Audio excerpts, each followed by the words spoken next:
મિત્રો, ચોમાસું શરૂ થતાની સાથે જ ઘરમાં કરોળી, કોકરોચ, કીડીઓ, મકોડા અને જે પાંખોવાળા જીવડા છે ને એ તો ખૂબ જ પરેશાન કરી નાખે છે. તો એનાથી છૂટવા માટે આજે હું સરસ જોરદાર અને એકદમ સરળ ઘરેલું ઉપાય લઈને આવી છું, જે તમે રાતે જો કરી લેશો ને તો સવાર સુધીમાં એ બધું જ જીવાતો બધી દૂર થઈ જશે. અને હા, જો બારીમાં પહેલાંથી છાંટી દેશો તો એ પાંખોવાળા જીવડા ઘરમાં આવતાની સાથે જ પહેલાં જ બેહોશ થઈને પડી જશે. તો એના માટે આપણે સરસ એવો ઉપાય લઈને આવી છું. તો જોઈ લઈએ કે ઉપાયમાં આપણે શું કરવાનું છે. મિત્રો, ઉપાયમાં આગળ જોઈએ એ પહેલાં મારે તમને બધાને એક નમ્ર વિનંતી છે કે તમે મારો આ વિડીયો કયા ગામ, કયા શહેરથી જોઈ રહ્યા છો અને તમારું નામ શું છે એ મને કોમેન્ટમાં જરૂરથી જણાવજો, જેથી મને પણ ખ્યાલ આવે કે મારા આ ફેમિલી મેમ્બર્સ ક્યાં ક્યાંથી મારા વિડીયો જોઈ રહ્યા છે. તો સૌથી પહેલાં આપણે અહીંયા લઈ લીધું છે બાઉલમાં 1 ગ્લાસ ભરીને પાણી. એની અંદર એક સૂકું લાલ મરચું લેવાનું છે. એને આવી રીતે ઝીણા ઝીણા કટકા કરી લેવાના છે. મરચાંના દાંડલા પણ આની અંદર જ ઉમેરી દેવાના છે. વધારે બીજા મરચાંના દાંડલા હોય એ પણ ઉમેરી દેવાના.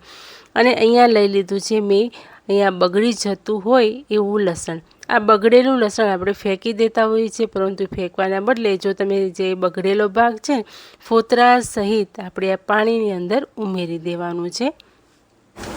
મિત્રો, આ ઉપાય જે હું બતાવું છું એમાં જરા પણ વિડીયોને સ્કીપ કર્યા વગર જોશો તો જ તમને ખ્યાલ આવશે. એક પણ વસ્તુ જો રહી જશે ને તો રેમેડી જે છે ને પરફેક્ટ નહીં બને અને જીવડા જે છે હતા એવા ને એવા રહેશે, જશે નહીં. તો ધ્યાનથી જોજો. અહીંયા મેં બધું જ જે ખરાબ લસણ હતું એ લઈ લીધું છે અને ફોતરા પણ અંદર જ ઉમેરી દીધા છે. હવે આપણે આ પાણીમાં લઈ લઈશું એક ખાસ વસ્તુ.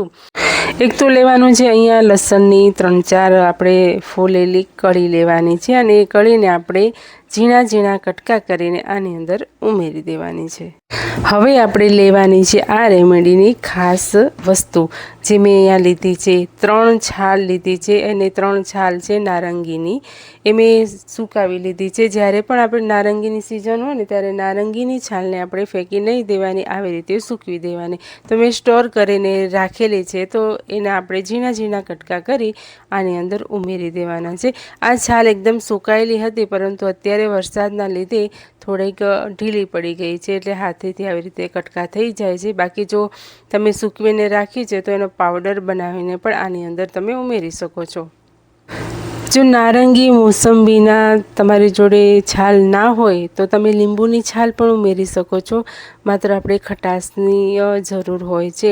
નારંગીની છાલથી એનામાં સરસ એવી સુગંધ આવશે. હજી આપણે અત્યારે રેમેડી બનાવવા જઈ રહ્યા છીએ, એનામાં સરસ એવી સુગંધ આવશે.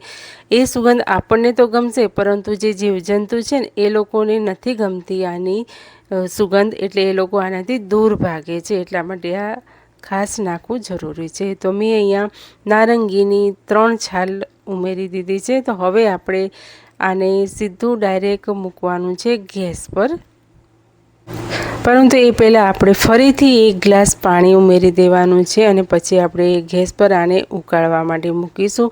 આને 3થી 4 મિનિટ સુધી આપણે ઉકાળવાનું છે, કેમ કે ઉકાળવાથી એની આ જે વસ્તુ આપણે ઉમેરી છે ને એનો કસ બધો નીકળી જાય એટલા માટે. અને હવે આપણે એક પ્લેટ લઈ લેવાની છે. પ્લેટની અંદર આપણે રાખવાનું છે એક સાબુ અને એક ગ્રેટર લઈ લેવાનું છે. અને સાબુ કોઈ પણ તમારી જોડે હોય ને, નાવાનો તમે જે પણ યુઝ કરતા હોય સાબુ લેવાનો છે. સાબુને આવી રીતે આપણે ઘસવાનો છે, એટલે કે આપણે ગ્રેટ કરવાનો છે. 1 ચમચી જેટલું આપણે એને ઘસી લેવાનું છે.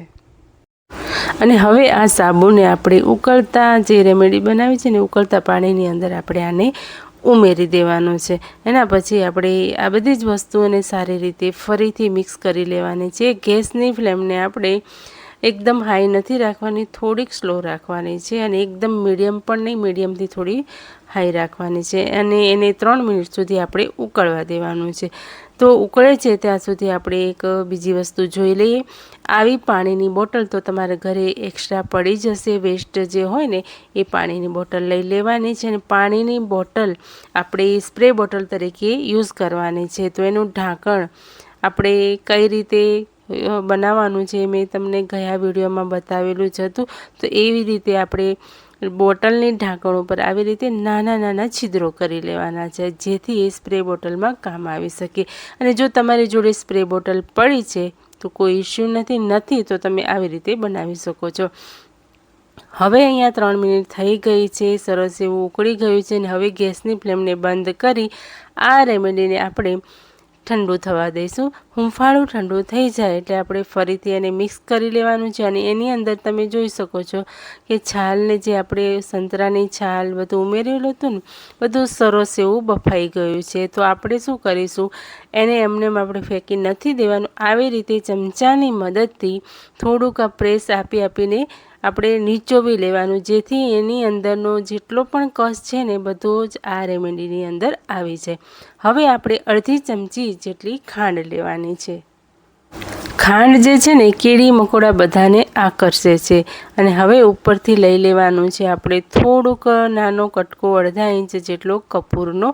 કપૂર આ રેમેડી માટે ખૂબ જ રામબાણ કહીએ ને તો પણ ચાલે, એટલે કપૂર તો આપણે કોઈ પણ રેમેડી તમે બનાવો ને એની અંદર અવશ્યથી ઉમેરવું।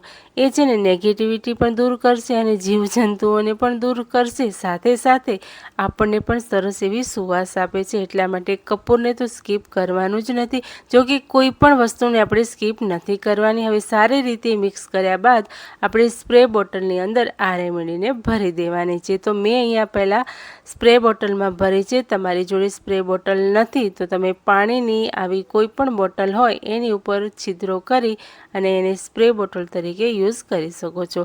તો હવે આપણી આ રેમેડી તૈયાર છે। હવે આપણે એનો યુઝ કેવી રીતે અને ક્યાં ક્યાં કરવાનો છે એ પણ જોઈ લઈએ। હવે બોટલનું ઢાંકણ બંધ કરી દઈએ અને પછી જોઈએ કે આપણે એને કેવી રીતે અને ક્યાં યુઝ કરીએ। સૌથી પહેલાં તો આપણે કિચનમાં જ કરવાનું છે, કેમ કે હું મારા દરેક વિડીયોમાં હું તમને કહું છું કે કિચનનો એરિયા આપણે પહેલાં કવર કરવાનો છે। કિચનની ટાઇલ્સ ઉપર આપણે આને છાંટી દેવાનું છે, જેનાથી ગરોળી, માખ, મચ્છર કંઈ પણ કિચનમાં પ્રવેશ પણ નહીં કરે અને ક્યાંય દિવાલમાં ચોંટશે પણ નહીં। ખાસ કરીને ગરોળી અને વંદા કોકરોચ ક્યારેય નહીં આવે। અને ચોમાસામાં આવી રીતે બારીમાં આપણે જાળી પણ નેટ લગાવેલી હોય છતાં પણ પાંખવાળા જીવડા અને ઝીણા જીવાત ઘણી બધી અંદર આવી જતી હોય છે। તો શું કરવાનું, સંધ્યા ટાઈમે તમે બધી જ બારી ઉપર આવી રીતે આને સ્પ્રે કરી દેવાનું છે, જેથી કરીને જીવડા આવતા પહેલાંની સાથે જે સુગંધને લીધે આની આજુબાજુ પણ તમારે નહીં આવે। તો તમારી બધી જ જેટલી ઘરની બારી હોય ને બધી જ બારીમાં આવી રીતે તમારે સ્પ્રે કરી દેવાનું છે। અને તમે જોઈ શકો છો કે વરસાદ આવે એટલે ઝીણી જીવાતો ઘણી બધી ઘરમાં પ્રવેશ કરતી હોય છે।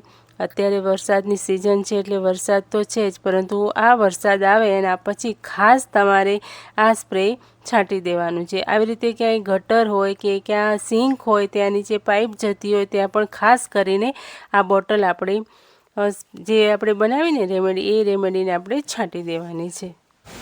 હવે રસોડાની મેઇન જાળીમાં પણ તમારે આવી રીતે રેમેડીનું પૂરેપૂરું આ સ્પ્રે કરી દેવાનું છે, જેથી કોઈ પણ જીવજંતુ અંદર પ્રવેશ ના કરે। ઘણી વખત મોટા કોકરોચ પણ આવી જતા હોય છે, ગરોળી, વંદા બધું। અને ખાસ અહીં આવી રીતે ટેબલ હોય ને ટેબલની નીચેની ધારમાં પણ સ્પ્રે કરી દેવાનું અને ખાંચામાં પણ કરી દેવાનું, તો ખાસ કરીને ચોમાસામાં થતા મચ્છર એ નહીં થાય। અને સિંક તો હંમેશા તમારે ક્લીન જ રાખવાની, પાણીવાળી નહીં રાખવાની। પાણીવાળી રાખશો ને તો ખાસ કરીને વંદા વધારે આવતા હોય છે, પાણી પીવા માટે જીવજંતુ આવે જ છે। એટલા માટે સિંકને હંમેશા તમારે સાફ જ રાખવાની અને રાતના સમયે તમારે આ સ્પ્રે કરી દેવાનું, જેથી કોઈ પણ જીવજંતુ હશે એ રાતે જ બધા ખલાસ થઈ જશે।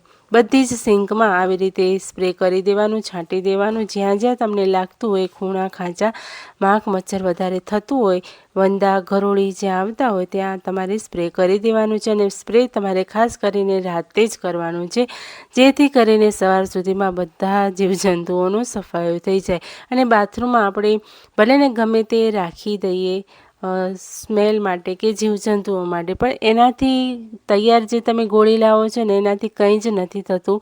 આ રેમેડીથી 100% રિઝલ્ટ મળે છે। એક વખત આ રેમેડી જરૂરથી તમે ટ્રાય કરી જોજો અને કર્યા પછી મને કોમેન્ટમાં જણાવજો કે આ તમને અસરકારક લાગી કે નહીં।